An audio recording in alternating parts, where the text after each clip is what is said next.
Hello and welcome to cocktail channel. उम्मीद करती हूँ कि आपकी दिवाली बहुत ही शुभ और मंगलमय रही होगी। हमें इस बार दिवाली मनानी नहीं थी फॉर सम रीजंस, तो हमें लगा कि क्योंकि घर में एक बच्चा है तो हम कुछ अनोखे तरीके से उसको एंजॉय करवा दें। तो आइए ले चलते हैं आपको भी अयोध्या नगरी, जिनके उपलक्ष्य में दिवाली पूरे जगत में मनाई जाती है। आज इस बार हमने वहीं पर दिवाली मनाई। चलिए हमारे साथ।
और ये प्रतीक्षा है महर्षि रचित रामायण के लिए, जो उन्होंने अपने सुयोग्य शिष्य लव और कुश को सुनाई थी। आज महर्षि वाल्मीकि स्वयं पधार रहे हैं मेरी अयोध्या में, अपने आराध्य राम की कथा सुनाने, हमें राम की मर्यादा बतलाने।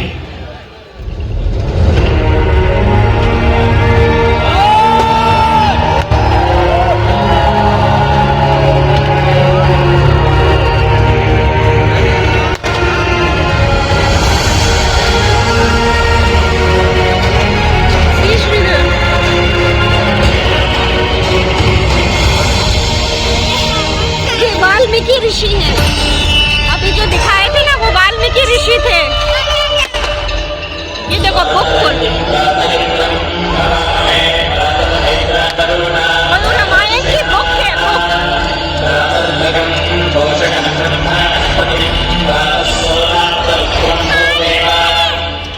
बारंबार कृतज्ञ प्रणाम है। और सुनो, धरा के इस परम भाग्यशाली अंश को, राम की पावन पवित्र जन्मभूमि को, इक्ष्वाकु वंश प्रभवो रामो नाम जनैः श्रुतः नियतात्मा महावीर्यो द्युतिमान धृतिमान वशी। कहूं तो मर्यादा के समस्त सर्वोच्च मापदंड स्वतः परिभाषित और स्थापित हो जाते हैं। फिर भी मैं उन आदर्शों को बार बार रेखांकित करता हूं जो राम को मर्यादा पुरुषोत्तम बनाते हैं।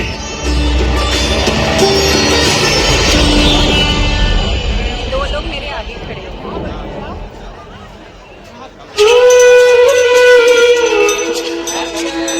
सीधे सीधे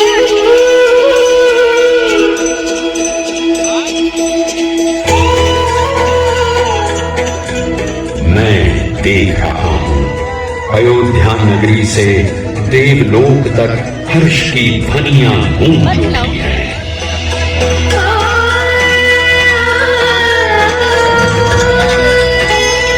त्रिलोकीनाथ प्रभु श्री राम ने मां कौशल्या की कोख से प्रकट होकर पृथ्वी लोक को धन्य कर दिया है।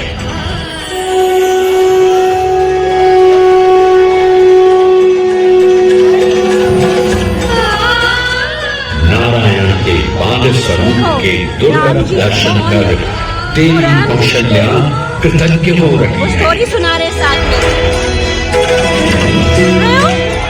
उनकी बाल लीला देखने को लालायित हो रही है। माता की मौन आज्ञा का पालन कर राम आनंदित हो रहे हैं। देखो ये बेबी राम है। देखो बेल्स। मैं देख रहा हूँ इधर राम किशोर पदार्पण कर रहे हैं। ये ऋषि वाल्मीकि असुरों का आतंक बढ़ता ही जा रहा है। ये देखो मॉन्स्टर्स बनाए हैं, मॉन्स्टर्स। मुनि विश्वामित्र को पता है असुरों का अंत राम ही कर सकते हैं यदि वे रक्षक बनकर मुनि के आश्रम आ जाएं।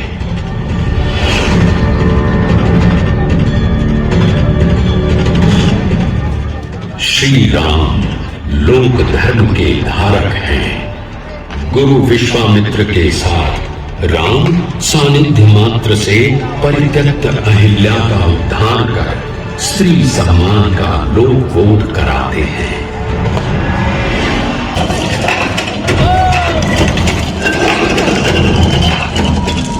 गुरु विश्वामित्र के साथ राम जनकपुर पहुंचे हैं। वीरता, धीरता, गंभीरता एवं कोमलता, इन समस्त गुणों और आचरणों को एक साथ धारण करते हुए राम दिखते हैं इसी जनकपुर में। मनोहारी छवि से युक्त दो राजकुमार राम एवं लक्ष्मण को देख वाटिका का हर पुष्प कौतूहल में है एवं उत्सुकता में है जनक को सीता वरण कर लेंगी। हिला सका न जिसे कोई बलशाली, राम ने खंडित कर दिया है पल में उस शिव धनुष को। वो धनुष तोड़ दिया, धनुष कट गया। परंतु राम के पौरुष की परीक्षा तो अब होने वाली है। परशुराम के क्रोधपूर्ण आदेश को क्रोध से नहीं कोमलता से ग्रहण करते हैं श्री राम और वीरों की मर्यादा को नई ऊंचाई देते हैं।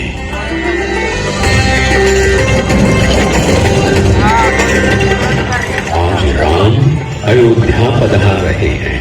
संग में संगिनी सीता है। नगर भर में सीता के सौंदर्य और सिया राम की अनुपम जोड़ी के वर्णन हो रहे हैं। परंतु विधि का विधान तो कुछ और ही संकेत दे रहा है। कैकेयी हठ ठान बैठी हैं।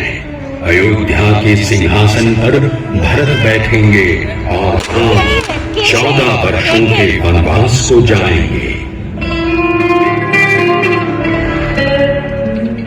दशरथ स्तब्ध हैं।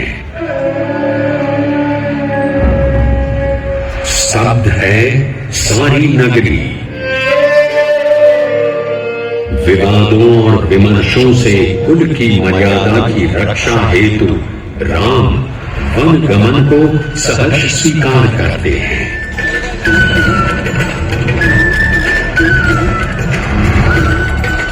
प्रसन्नता और अप्रसन्नता के भाव से परे राम नगर छोड़ चल पड़े हैं वन को। फॉरेस्ट जा रहे हैं।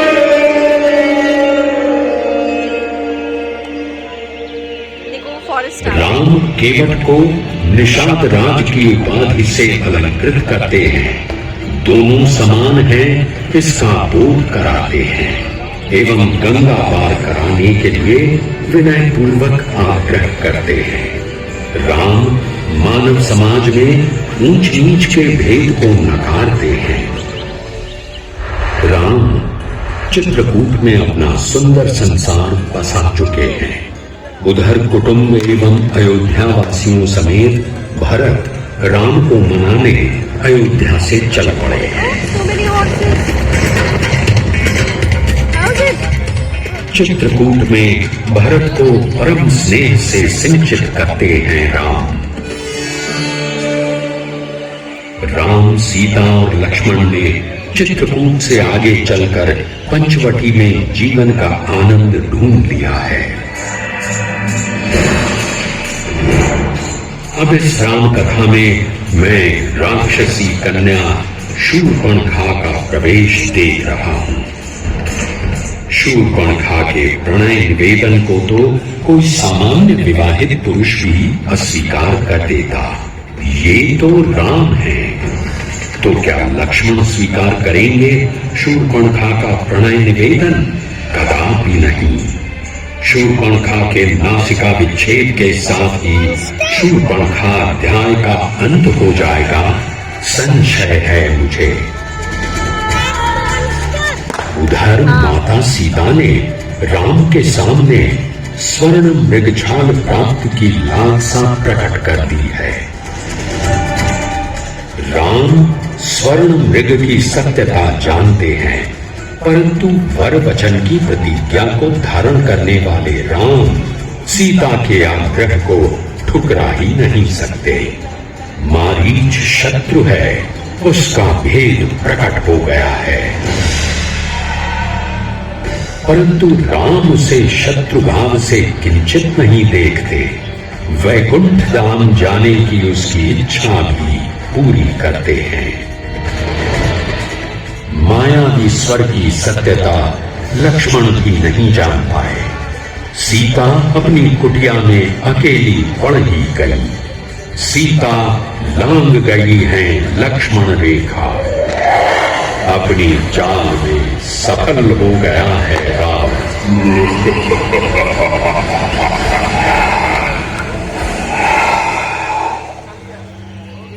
वियोग के क्षण में भी राम न धैर्य खोते हैं न धर्म। पहुंचे हैं शबरी के आश्रम। सीता का पता पूछना तो एक उद्देश्य है ही। शबरी को उनके हीन मनोभाव से मुक्त कराना ही राम का उद्देश्य है। भगवान भी अपने अनन्य भक्तों को ढूंढने की लालसा रखते हैं।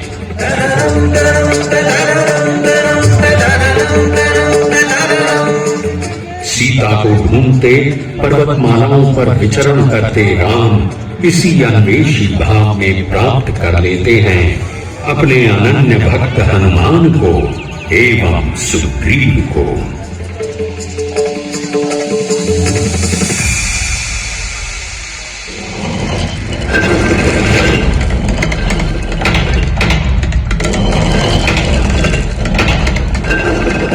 रामकाज को आतुर हनुमान सागर पार लंका स्थित अशोक वाटिका पहुंचे हैं जहां घोर वेदना में घिरी माता सीता राम की मुंदरी पाकर अति विस्मित है।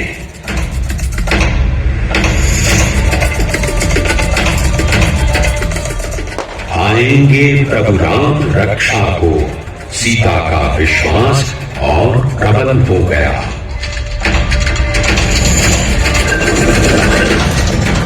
रावण राक्षस कुल का है, परंतु साधारण योद्धा नहीं है। ऊपर से उच्च कोटि का प्रकांड पंडित है और शिव का अनन्य उपासक भी।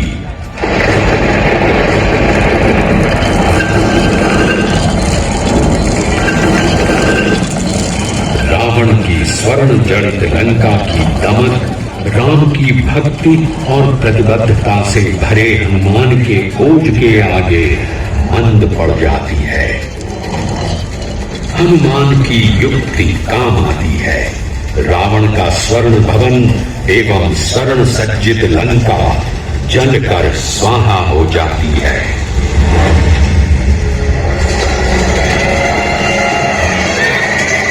लंका में भीषण युद्ध छिड़ चुका है। रावण की सेना के एक एक महारथी राम के हाथों मोक्ष को प्राप्त हो रहे हैं, परंतु राम अपने लक्ष्य के प्रति स्पष्ट है। राम का लक्ष्य है सत्य की स्थापना।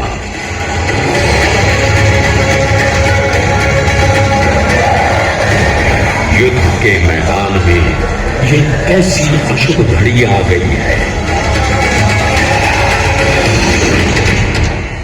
मूर्छित लक्ष्मण की रक्षा के लिए संजीवनी लाना संभव भी है या नहीं?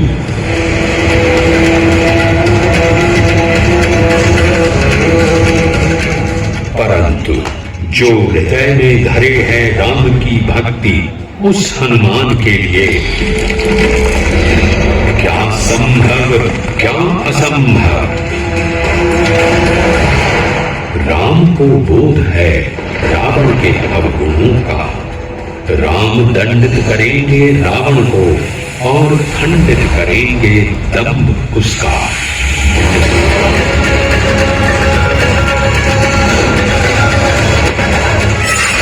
राम की सत्य शक्ति और रावण का पराक्रम टकराएंगे। क्या होगा परिणाम आज? व्याकुल हैं देव सभी।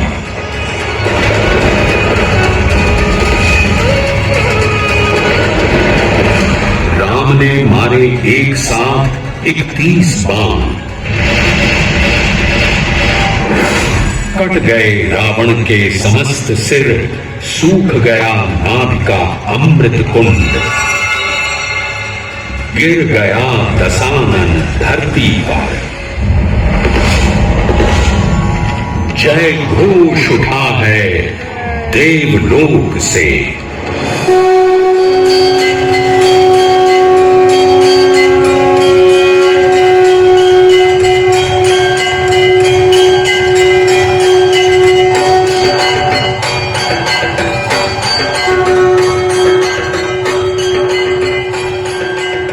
असत्य पर सत्य की विजय स्थापित करते हैं राम।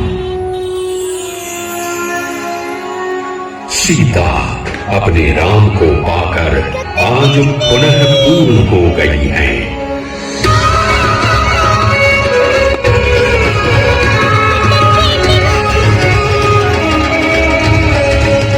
प्रसन्न हैं तीनों लोकों के देवतागण।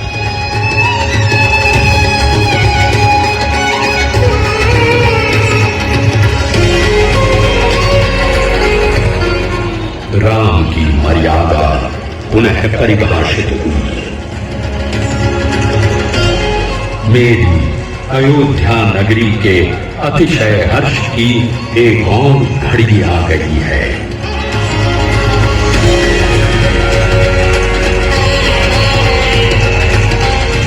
प्रभु राम और देवी सीता की चरण धूलि को पाकर अयोध्या पुनः धन्य हो जाएगी।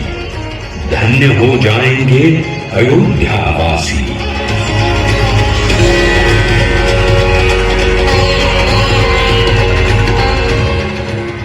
दीपों से सज रही है नगरी सारी।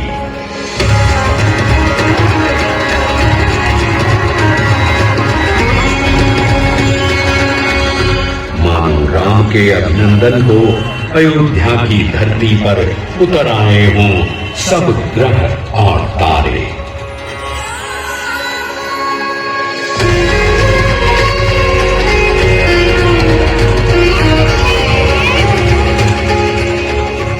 दीपमालाओं की स्वर्ण किरणों से आलोकित अयोध्यापुरी की ऐसी शोभा देख देवलोक भी विस्मित और आनंदित है।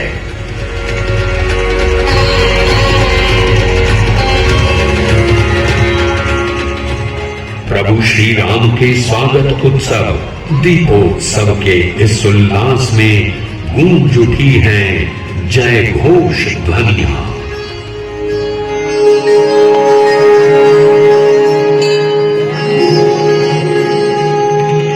बोलो सियावर रामचंद्र की, पवन सुत हनुमान की। जय जय दशरथ सुत जय रघुनंदन, जय जय रघुवर जय कौशल्या नंदन। जय जय रघुनंदन जय जय श्री राम, जय श्री राम जय जय श्री राम। सियावर रामचंद्र की। बोलो सब एक स्वर में सियावर रामचंद्र की। पवन सुत हनुमान